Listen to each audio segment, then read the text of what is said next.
So now I think I've got one of the all-time best only in Israel cab stories. Now, that's high praise because... I know I'm bigging this up.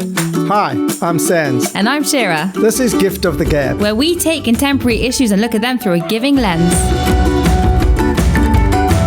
Hi, how are you doing, Shira? I'm doing good. How are you? Yeah, good. It's great. It's Israel's birthday celebration this week. This Wednesday is Yom HaAtzmaut. Oh, wait. And I lived in Israel for a number of years with my wife. I had 2 children there, and then we moved off. And have you ever lived in Israel? I did my gap year studying in seminary. That's okay. my so I love the holidaying there. Yeah, sure. We were there 6 years. And as everyone knows, Israel's a unique place. It's very special. So. And everyone has their only in Israel stories. And I thought that this week, being a celebration of Israel, maybe we can share a few of those stories together and see where we go with that. Because, like I said, things happen in Israel that nearly only happen in Israel. So true. And I mean, I'm trying to think like this. Literally, I can think of so many stories and experiences that happen to me. You walk down the street and there's just these crazy things happen that wouldn't happen anywhere else. But I'll start off with one tiny story. Okay. Just one really tiny anecdote that just meant a lot to me when I left Israel. When I was there, it didn't even mean much to me. But there was a juice guy. He sold juice on the corner near my seminary. And whenever I had a break, I would go and buy a cup of juice and I wanted a lot of ice with it. I would get an apple and orange juice and I'd say, can you put a lot of ice in it? And the guy would do this thing every single time. He would fill up the cup to the top, tell me to take a sip, to drink a bit, and then he'd put the ice in. And he was like, I don't want to cheat you from the ice because it takes up extra space. So he would make me drink a bit, and then he'd be like, I'm going to put the ice in. And it just made me think, like, that guy was really honest and sweet, like, to do that to me. I thought it was very cute. That is cute. So now I think I've got one of the all-time best only in Israel cab stories. Now, that's high praise because... I know I'm bigging this up, but and I know that everyone has their cab stories, their cabbie stories Israel is famous for. So we were living in Israel. We lived in a place called Ramat Eshkol in Jerusalem. And my wife was expecting our first baby. And we were going for a routine scan. So we drive, and it was quite far away where we lived from the hospital, Hadassah and Kerem. If you know Jerusalem, it's pretty far. And we got a cab, and we're in the cab, and the guy's talking to us, and I'm trying with my broken Hebrew to speak to the cab driver. And after a short while, he says to me, now my wife was quite pregnant. I think she was in her 7th month, or she was, it was pretty close. And she said, he said to us, his name was Tuvia. I'll never forget. And Tuvia said to us, he said, how long have you been here? We said, just under 2 years. And he said, when you are going to have your child, I want to be the guy that takes you to the hospital. Wow. So I said, okay, that sounds pretty cool. So he gives us his card. He had a card. And he said, but I'm serious. I want to take you to the hospital. So we said, cool. So we went to the hospital, did the scan. He didn't, we called another cab home. And then I put the card by the phone, which we had a little phone desk, and I put the card there. And then the day arrived. My wife called me home from yeshiva. I was studying, and she said, it's time to go. She said it a bit louder than that. And I ran home. And then I remember we had our bag packed, and I said, hold on. I've got to call Tuvia. So I phoned Tuvia, and I'm talking to Tuvia, and Tuvia starts flipping out. I said, do you remember me? Ani Shlomo. I'm Shlomo. That's my name in Hebrew. Okay. And he's like, I'm a kid. I recognize you. He said, but I'm in Gilo. Now, Gilo, if you know Jerusalem, to Ramat Eshkol is literally from north to south or east to west, whichever one it is, but it's the opposite end of Jerusalem. I said, we can't wait. He says, no, 20 minutes. I said, and then my wife screamed in the background, I'm not waiting 20 minutes. So I was like, Tuvia, I can't wait. I'm so sorry. So he was so upset, but I ran down. We lived on the 6th floor, ran down the stairs, hailed a cab, and we jumped in. We're cruising to, and this guy's driving at like literally 35. Now, Israelis, God bless them, but they drive, like Grand Prix. They all think they're Grand Prix drivers. This guy was driving at like 25, 30 miles an hour maximum, slow.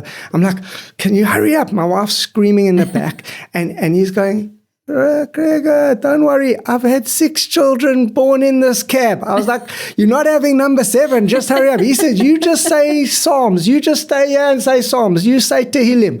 And I'm like saying Tehillim. My wife's screaming in the back. He's cruising. Eventually, we got to the hospital, and then she was really screaming. So he was like hooting at the car. I was like, yeah, finally you hurry up when the guard's taking time to look at, to lift up the beam. We went in and we had our wonderful baby, who's now nearly 20. Wow. And then I remembered after 2 or 3 days we were at the hospital, I said, hold on, I've got to phone Tuvia. So I phoned Tuvia and I said, Tuvia, remember me? It's Shlomo. Of course. I said, what did you have? I said, a daughter. He's so happy. And he says, wait at the hospital. I'm coming to fetch you. Oh. I said, fine. So I waited at the hospital, and then I came out and he was there, and he parked right there by where my wife walked in. We brought our little beautiful baby in the car chair. We drove home, and it was quite far from the hospital. It was about 45, 50 shekel cab ride in those days. And, we got home to Ramat Eshkol, and I took out the baby, and I was taking out money. He looked at me, said, what are you doing? I said, what do you mean? He said, this is a present from me to you. I said, but you drove all the way, and he said, you're new in this country and you're a part of, and I'm just only too happy to just do something for you. So I really am happy, and I want you to have the blessings, and I want your door. And he started giving me a whole bunch of blessings. And he really was quite upset with me that I even thought of wanting to pay him. And basically, I still have Tuvia's card, and I've said to myself that one day when my daughter chooses and decides to get married, maybe I'm going to invite Tuvia to the wedding. I love that. Right. So I told you I had a good story. That was good. And I think one of the things is the camaraderie and the togetherness of everyone, and that fact that Tuvia felt like he was he wanted to just do that for you because he felt connected to you. I think it's gorgeous. I'll tell you one other very short story. Oh, you want to tell a story? No. You can tell your story. Go. Your turn. Okay, well, I'll tell a story. For me, it's a story when I was a bit too connected to someone. So I was, it was a Friday afternoon. I was going away for the weekend. I was in my seminary gap year. I had my rucksack. There was a suitcase on me. I didn't pack that lightly. And I was on the way at the central bus station with some friends, standing by the gate, by the door, about to go in, waiting for our bags to be checked. And this big burly security guard standing there, and he looked at me. And just to give a bit of background, my mum's Israeli. I'm meant to speak Hebrew. My Hebrew is not as good as I like to make it out to be, but I pretend to understand a lot. So when I'm in Israel, I try to speak as much Hebrew as possible and try to understand as much Hebrew as possible. So I was outside this central bus station, big burly security guard, and he looks at me and he says the word Noshek. I didn't know what that word meant, but I was trying to blag it. So I was like, sorry, what? Slicha, which means what? Sorry, in Hebrew. And he says again, Noshek. And again, I look up at him and I'm like, Slicha, sorry. And he looked at me again and he gets a bit angry this time. He goes, Neshek. So in my head, I'm trying to connect the word Neshek. What's he asked me to do? So I'm thinking in Hebrew, the word Neshek means, Neshika means to kiss. And then in my head, for some reason, I just assumed maybe he's a relative of mine in Israel that I didn't know about. And maybe he's one of my uncle's cousins, something that I meant to and he's upset that I don't recognize him. So I get on my tiptoes and I give this big security guard a kiss on the cheek. And then he's no, not Neshika, Neshek. And he holds up his hand to mean gun. The word Neshek means gun. And he asked me if I'm armed. He was not asking me to give him a kiss. That is such a classic. And from then on, everyone in my gap year was going around saying to me, Neshek, Neshek. And I love that. So I will share another shorter story than the first one I shared. I was standing saying goodbye to a friend, and the guy was going back to America, and we had become quite close at yeshiva where we were studying. And so we're talking a little bit, and then I gave him quite a long hug. Mm-hmm. And all of a sudden, car swerves, pulls over, jumps out, the guy jumps out, gets on the sidewalk, walks up to us. We look, we didn't know what was going on. And he says to us, also me. Oh. I also want a hug. And literally, I gave him a hug, and my mate gave him a hug. That's brilliant. And he said, yalla bye and goodbye, and that was it.